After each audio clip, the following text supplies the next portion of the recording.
Makona gyro પિયાલાની વેળાથી ચહેર ધૂણવા ઉપડે પરોડિયાની વેળાથી હવાનો પોર થવાયો ચહેર કે ફલોણાના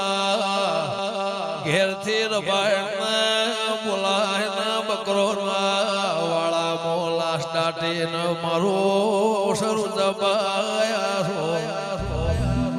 એ તો હવારે તમે હુલ્લો ખોલશો હાજો થઈને ઘેલાએ મારનારના હોજ પડતા ના મારે નોખો તો ચહેરની વગા